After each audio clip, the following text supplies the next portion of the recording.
Vamos lá, pessoal, começar com tudo a nossa jornada de preparação para a segunda fase da OAB em Direito do Trabalho. A partir de agora, foco total em assistir a aula e fazer muitas peças e questões discursivas. Você precisa buscar esse equilíbrio entre uma e outra, porque não tem como passar na prova da OAB sem exercitar. Então, a aula ela é sempre muito importante, mas você precisa fazer peças e questões discursivas. E aqui no nosso curso nós temos os simulados que você manda para correção, mas temos também provas anteriores aplicadas pela banca FGV. Então, nós temos um módulo com aulas de correção dessas peças que já foram cobradas no exame de ordem, outras peças que são autorais, que ainda não caíram, que você pode treinar também, além do nosso banco de questões discursivas. Combinado? Nessa primeira aula, nós vamos estudar sobre a reclamação trabalhista, que é o ponto de partida do processo do trabalho. Vamos lá. Pessoal, e aqui eu gosto de fazer uma linha do tempo, porque é uma aula que eu dou bastante sobre a linha do tempo do processo do trabalho, fase de conhecimento e fase de execução, que a gente precisa entender para identificar a peça no dia da prova. E a nossa linha do tempo, ela começa com a petição inicial. E um dos tipos de petição inicial é a reclamação trabalhista com fundamento no artigo 840, parágrafo 1º da CLT. E é uma reclamação trabalhista que começa na vara do trabalho, onde está o juiz do trabalho. Só que no processo do trabalho nós não temos só reclamação trabalhista como uma petição inicial. Nós temos também a ação de consignação em pagamento, prevista no artigo 539 do CPC, que também tramita perante a vara do trabalho. O inquérito judicial para apuração de falta grave, previsto nos artigos 494 e 853 da CLT, também tramita na vara do trabalho, que é a nossa primeira instância. A ação rescisória, prevista no artigo 836 da CLT e artigo 966 do CPC, que tramitará no Tribunal Regional do Trabalho ou no Tribunal Superior do Trabalho, dependendo de quem proferiu aquela decisão que você pretende rescindir. Homologação de acordo extrajudicial, que é uma novidade da reforma trabalhista e também tramita na vara do trabalho, tem como fundamento os artigos 855B a 855E da CLT. A ação de cumprimento, prevista no artigo 872 da CLT e artigo 1º da Lei 8984/95, tramita também na vara do trabalho. O dissídio coletivo, previsto no artigo 12 da Lei 10.192 e artigos 856 a 868, ambos da CLT, além do artigo 114, parágrafos 2º e 3º da Constituição e artigo 8º da Lei 7783/89, tramita no TRT ou no TST, depende do conflito, se extrapola ou não a jurisdição daquele TRT. Oitava, ação possessória, que também tramita na vara do trabalho, artigos 560 e 567 do CPC. Ação monitória, vara do trabalho, artigo 700 do CPC. Habeas corpus, pois é, nós temos também habeas corpus no processo do trabalho e está no edital da banca examinadora. É um remédio constitucional previsto no nosso artigo 5º da Constituição Federal, além dos artigos 647 e seguintes do CPP, que é o Código de Processo Penal, e tramitará no TRT ou no TST, dependendo de quem é a autoridade coatora, e o mandado de segurança, que também está no artigo 5º da nossa Constituição, 114, inciso 4º, também da Carta Magna, além do artigo 1º da Lei 12.016/09. Tudo isso é petição inicial que a gente estuda aqui no nosso curso. E aí agora eu vou falar para vocês quais são as peças que já caíram na prova da OAB. Reclamação trabalhista, consignação em pagamento, vamos lá, e mandado de segurança. Essas 3 já caíram na peça. As outras já caíram em questões discursivas. Professor, então eu vou estudar só essas que já caíram? Não, você não vai fazer isso, porque a banca está inovando nas últimas provas. Ela tem cobrado peças inéditas, então a gente precisa se preparar de uma maneira adequada e estratégica para isso. Porque o que a banca quer é pegar vocês de surpresa. E aí, se você não estudar aquela peça, que é uma peça inédita, você vai acabar não passando. E existe um filtro que é feito hoje no exame de ordem e você deve levar isso em consideração. Então, claro, a base, o mínimo é você estudar aquelas peças que já caíram, mesmo porque você tem que fazer todas as provas da OAB, principalmente de 2018 para frente, mas também deve treinar as peças que são inéditas.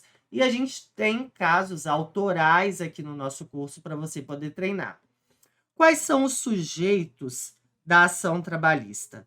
Essa ação trabalhista ela pode ser ajuizada pelo empregado ou pelos empregados, no caso aqui de reclamação trabalhista, pelo empregador e tomador de serviço, no caso de ação de consignação em pagamento e inquérito judicial para apuração de falta grave, pode ser ajuizada pelo Ministério Público do Trabalho, nos casos de ação civil pública, ação rescisória, ação declaratória de nulidade de um instrumento normativo e o dissídio coletivo de greve em serviços essenciais, pelos sindicatos, quando houver interesses coletivos e individuais e conflitos intersindicais, pelos trabalhadores autônomos, estagiários, voluntários e eventuais, e também pela União nas ações de cobrança de multas aplicadas pela Superintendência Regional do Trabalho. Qual é a previsão legal da nossa reclamação trabalhista? É o artigo 840 da CLT, que sofreu alterações pela reforma trabalhista e, a partir de agora, você deve se acostumar com a presença dessa lei, que é a Lei 13.467 de 2017, a nossa conhecida reforma trabalhista, mas não só ela. Nós temos também alterações posteriores, como, por exemplo, a Lei da Liberdade Econômica e outras leis especiais que foram surgindo conforme a demanda da sociedade, e também as alterações de governo e políticos presentes no nosso Congresso Nacional. Esse parágrafo 1º do artigo 840 teve uma alteração significativa, que é o que a gente vai aprender agora. Primeiramente, a gente deve considerar e entender que a reclamação trabalhista ela pode ser escrita ou verbal, porque no processo do trabalho vigora o princípio da oralidade e também o princípio da simplicidade. Então, o processo do trabalho, ele não é tão rígido como o processo civil, não é tão engessado. Mas a prova da OAB é muito processualista. Então, a gente faz uma reclamação trabalhista própria para passar no exame de ordem. Não significa que você vai usar a mesma estrutura quando você já for advogado ou advogada. Não, na advocacia, a reclamação ela pode ser mais simples, mas na prova da OAB não. Na prova da OAB existe um gabarito, pontuações de cada item, inclusive de elementos estruturais, e você deve fazer a peça dessa forma para atingir a pontuação da aprovação. Então, ela pode ser escrita ou verbal, e aqui no parágrafo 1º trata da reclamação escrita. Se ela for escrita, deve conter, primeiro, a designação do juízo, que é o endereçamento, a qualificação das partes, reclamante e reclamada, autor e ré, a breve exposição dos fatos de que resulte o dissídio, e esse trecho aqui a banca não leva tanto em consideração, porque é uma prova da OAB mais engessada, com elementos estruturais mais latentes. Então, não basta a breve exposição dos fatos para passar na prova da OAB. Na advocacia, isso até pode, mas aqui na prova da OAB não. O pedido deve ser certo, determinado e com a indicação do seu valor. E isso que está em vermelho é a alteração da reforma trabalhista, porque a partir da vigência da Lei 13.467 de 2017, agora os pedidos precisam ser líquidos sob pena de inépcia da reclamação trabalhista.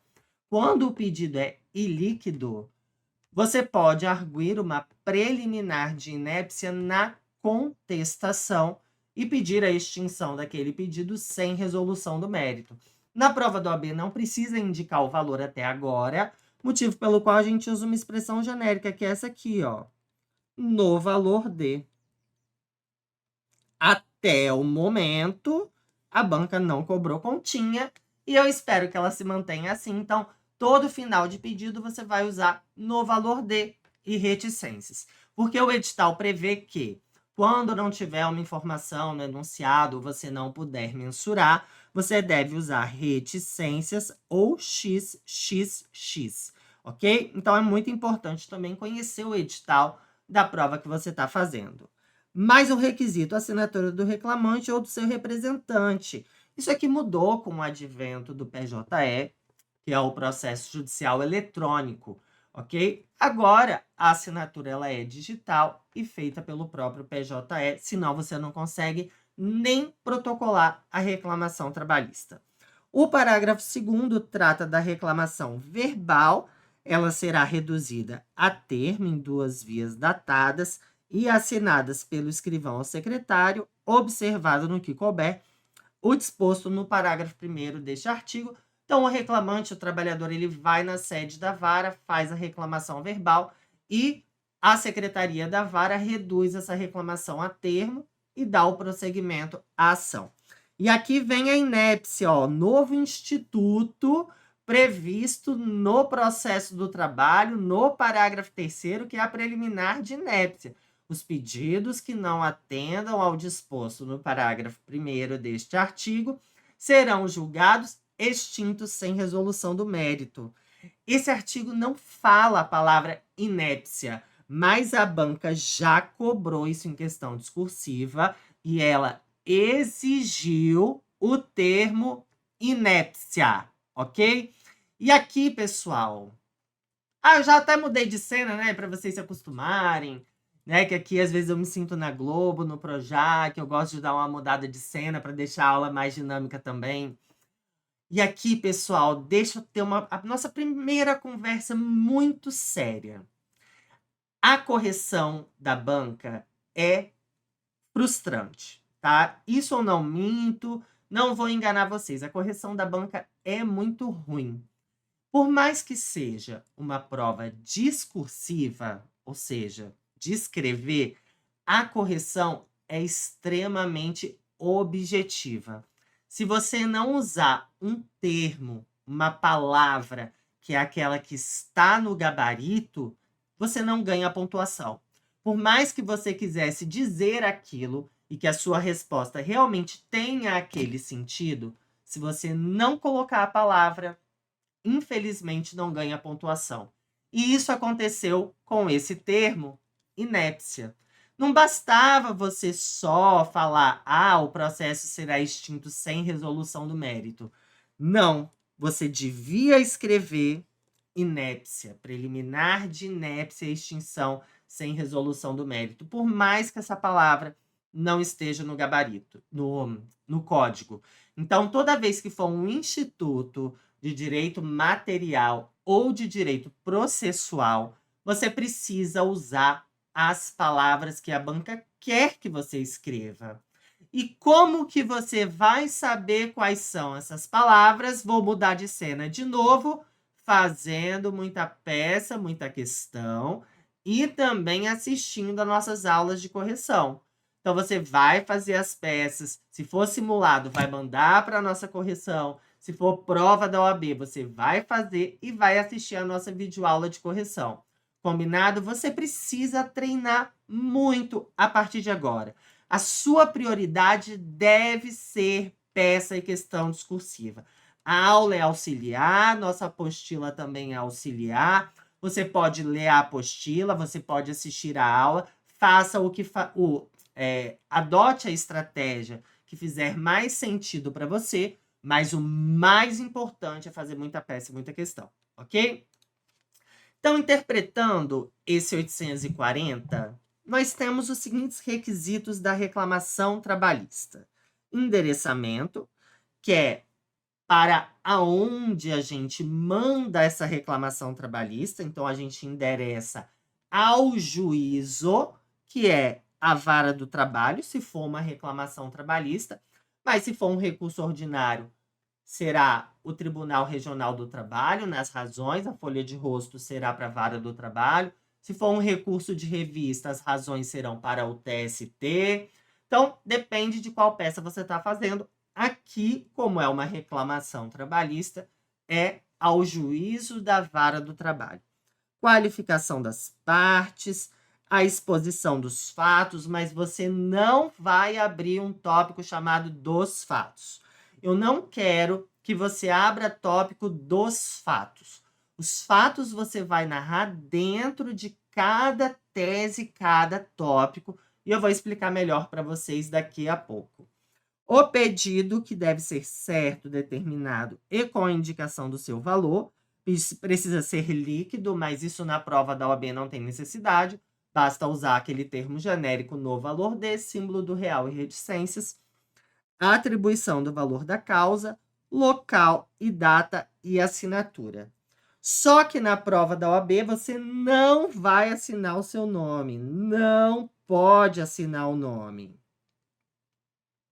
Não pode. Você vai usar termos genéricos nesse final. Você vai usar local e data, termos genéricos, advogado, reticências, OAB número, reticências. Não pode identificar a sua prova porque ela será anulada. E como que esses requisitos e esses elementos estruturais são pontuados pela banca? E aí vocês vão ver que a estrutura faz uma baita diferença na aprovação. Endereçamento, 1/10. Fundamento legal, 1/10. Qualificação das partes, 1/10 para cada parte, ou seja, 2/10.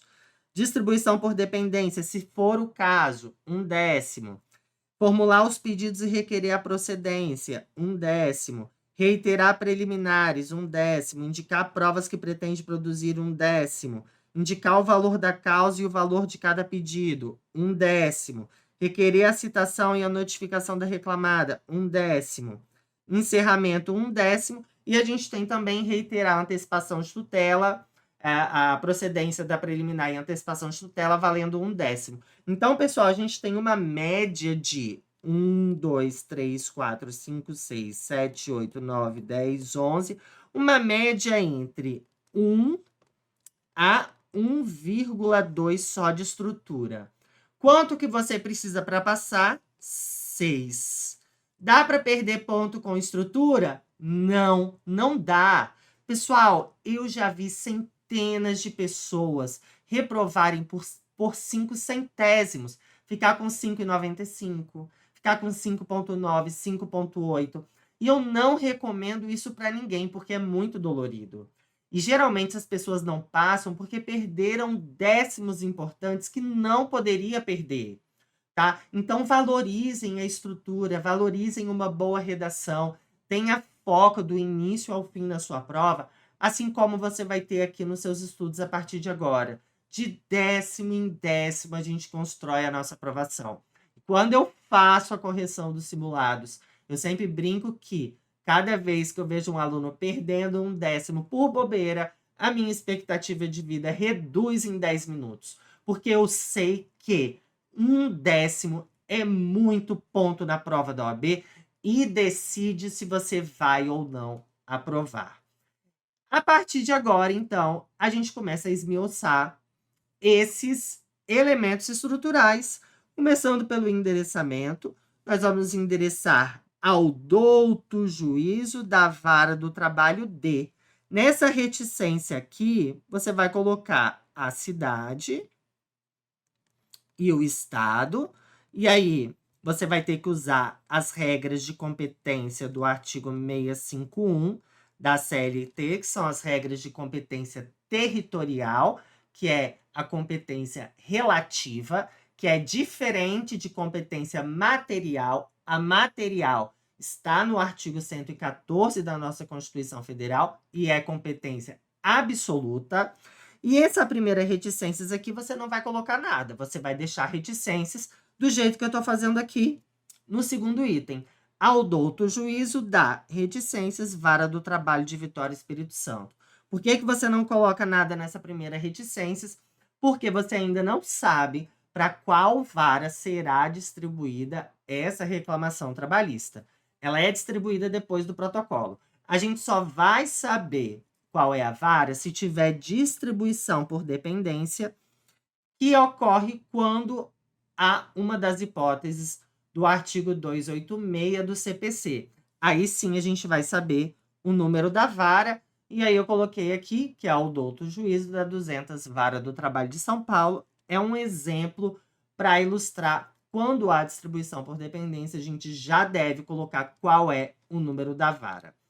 O segundo é a qualificação das partes, e aqui é reclamante e reclamado. Pode ser um reclamante e um reclamado, pode ser mais de um reclamante e mais de um reclamado. Então, como que a gente qualifica? Coloca se é pessoa física, pessoa jurídica, nome, nacionalidade, estado civil, emprego, filiação, CPF, RG, endereço completo. Se for pessoa jurídica, nome, CNPJ, endereço completo. Se é pessoa jurídica de direito privado. E aí, quando o enunciado não fornecer detalhadamente esses elementos, você vai usar expressões genéricas. Você pode usar qualificação e endereço completo, e aí você pode escrever isso mesmo. Qualificação e endereços completos, ou qualificação completa reticências e endereço completo reticências. Também com o escritório profissional no endereço completo. Então, se o enunciado não falar o endereço, não falar o número do CNPJ, do CPF, do RG, não falar nada disso, você vai usar termos genéricos do jeito que eu coloquei aqui, exatamente desse jeito. Agora, se o enunciado fornecer esses elementos, você deve utilizá-los na sua prova para ganhar aquele 1/10 pela qualificação de cada parte, ok? E aí, pessoal, essa reclamação, ela pode ser plurima, que é uma situação em que há um litisconsórcio ativo facultativo, ou ela pode ter um litisconsórcio passivo. Ativo diz respeito à parte reclamante, que é a parte autora, e passivo diz respeito à parte reclamada, que é a parte ré. O que é uma reclamação trabalhista plurima? É aquela prevista no artigo 842 da CLT, sendo várias as reclamações e havendo identidade de matéria, poderão ser acumuladas num só processo se tratar de empregados da mesma empresa ou estabelecimento.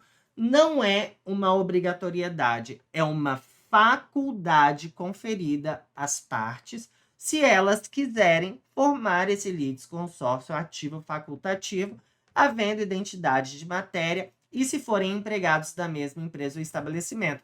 Vai acumular tudo num processo só. Isso será se tiver mais de um reclamante nessa situação do 842 da CLT. Agora, pode ser que haja um litisconsórcio passivo, que é mais de uma reclamada. Isso vai acontecer quando houver a formação de grupo econômico e terceirização. E aí você vai lá no nosso módulo de direito material para entender a figura do grupo econômico de terceirização. E aí, nessas situações, você vai inserir o empregador e a empresa ou ente público, que faz parte do mesmo grupo econômico, ou, no caso de terceirização, que foi a tomadora de serviços. E além de qualificar essa parte, essa segunda parte, a gente terá então a primeira reclamada e a segunda reclamada, Você também, no mérito da reclamação, vai sustentar a responsabilidade dela. Se for grupo econômico, responsabilidade solidária. Se for terceirização, em regra subsidiária. Mas você vai aprofundar melhor esse tema no módulo Direito Material. Também pode ter, pessoal, no caso de sucessão trabalhista, quando o sucessor ele é responsável pelos créditos trabalhistas, mas a empresa sucedida, o sucessor é quem compra a empresa. Mas a empresa anterior, os sócios anteriores, a empresa sucedida, pode também figurar se houver fraude na sucessão, conforme o 448-A, parágrafo único da CLT. E atenção também ao artigo 10A da CLT, que trata do sócio retirante, ok? O sócio retirante responde pelos débitos trabalhistas até 2 anos, com relação a ações ajuizadas até 2 anos após averbada modificação em contrato, da retirada dele daquela sociedade, conforme o artigo 10A da CLT. Mas se houver fraude, ele responderá também de maneira solidária, ok? E também, pessoal, ação individual visando a anulação judicial de cláusula de norma coletiva é uma novidade do 611-A, parágrafo 5º da CLT. Nesse caso, você deve colocar o empregador e os sindicatos subscritores daquela norma coletiva. Norma coletiva é acordo coletivo de trabalho ou convenção coletiva de trabalho. Nós também estudamos isso no módulo de direito material. Passou a qualificação das partes, você vem para a indicação do fundamento legal. Já que você vai fazer uma reclamação trabalhista escrita, você vai citar o artigo 840, parágrafo 1º da CLT. Tem gente, quem vem fazer repescagem comigo e vem de outro curso, muitas vezes chega escrevendo o artigo 840 caput e parágrafo 1º da CLT. Não está errado, na verdade está certo, porque a reclamação trabalhista está no 840 da CLT. Só que a banca, nos gabaritos mais recentes, tem usado só o 840, parágrafo 1º. Então, eu sou um pouco mais metódico, mais pragmático, e eu danço conforme a música da banca. Então, um jogo é jogado, o juiz é a banca, e eu respeito essa vontade dela. Então, aqui eu sugiro que vocês citem o 840, parágrafo 1º da CLT. Se você quiser citar o caput também, não está errado, não tira o ponto nos simulados, mas você pode conferir que nas últimas provas está previsto só o parágrafo 1º, sem citar o caput. Inclusive, a citação de caput na prova da OAB é, no mínimo, muito controversa, porque na maioria das vezes não vem essa previsão, mas às vezes vem. Tem alguma regra com relação a isso? Não tem. A banca é imprevisível mesmo no que tange a esse bendito desse caput, que é o nome da minha empresa, né? Que não deveria ser um problema, deveria ser uma solução, assim como eu sou a solução para a aprovação de vocês, mas na prova da OAB é, no mínimo, controverso, ok? E aí, juntando tudo isso que eu expliquei para vocês, como que vai ficar a nossa parte inicial dessa reclamação trabalhista? Então, olha só um exemplo. Vou mudar de cor aqui. Então, olha aqui um exemplo. Endereçamento ao douto juízo da Vara do Trabalho de Vitória, Maria Rivotril, e aí se acostume-se, porque os nossos protagonistas são hipocondríacos, assim como este professor que vos fala. Então, nós temos Maria Rivotril, Mariana Sertralina, Pedro Zolpidem, Amanda de Pirona, Marcos Alprazolan, e toda vez surge um protagonista novo, tá? Então, Maria Rivotril é a nossa mais aqui do curso. Aí a gente qualifica ela, brasileira, solteira, desempregada, RG 2000, CPF 3000, residente na Rua dos Anjos, número 10, bairro Aleluia, Vitória, Espírito Santo, CEP 1000-00. Vem respeitosamente perante Vossa Excelência, por meio do seu advogado, infrafirmado nos termos da procuração em anexo, com escritório profissional situado no endereço completo, onde recebe intimações e notificações, propor com fulcro no artigo 840, parágrafo 1º da CLT, reclamação trabalhista e qualifica a reclamada. Giripoca vai Piar Limitada, pessoa jurídica de direito privado, CNPJ 6000/06, o endereço comercial na Rua Bartovino, número 300, bairro Centro, Vitória, Espírito Santo, CEP 9000-00, pelas razões de fato e de direito a seguir expostas. Esse exemplo aqui é um exemplo como se o enunciado tivesse fornecido todos esses elementos, tá? E aí, por isso que eu usei aqui também. E a gente teria aqui, então, 1/10 pelo endereçamento, 1/10 pela qualificação de Maria Rivotril, 1/10 pelo fundamento legal e 1/10 pela qualificação da reclamada. Segundo exemplo, agora com o enunciado sem fornecer aqueles detalhes de qualificação. Ao douto juízo da Vara do Trabalho de Recife, Pernambuco, Mariana Sertralina, qualificação completa, endereço completo, vem respeitosamente perante Vossa Excelência, por meio de seu advogado infrafirmado, nos termos da procuração em anexo, com o escritório profissional situado no endereço completo, onde recebe intimações e notificações, propor com fulcro no 840, parágrafo 1º da CLT, reclamação trabalhista em face de toma vapo limitada, qualificação completa e endereço completo, e toque limitada, tomadora de serviços, qualificação completa e endereço completo. Aqui é o caso de uma terceirização, em que a gente qualifica, então, a primeira reclamada e a segunda reclamada. Havendo terceirização, a gente também tem que sustentar a responsabilidade subsidiária da empresa Toque Limitada lá no mérito da nossa reclamação trabalhista. Mais um exemplo. Agora, se pedir anulação de cláusula de norma coletiva. Ao douto juízo da 200 Vara do Trabalho de São Paulo, se tiver distribuição por dependência também. Aí você vai citar o número do processo, se for este o caso. Qualifica Marcos Alprazolam, cita o fundamento legal, indica o nome da peça. E aqui vem a qualificação exigida pelo 611-A, parágrafo 5º da CLT. Primeira reclamada, editora Aprovação, que é a empregadora de Marcos Alprazolam. E se você estiver pedindo a nulidade de uma cláusula de uma norma coletiva, aqui no caso de uma convenção coletiva, você deve indicar os sindicatos no polo passivo, formando um litisconsórcio passivo necessário com o empregador. Então, aqui eu citei como exemplo o Sindicato dos Empregados e o segundo Sindicato dos Empregadores.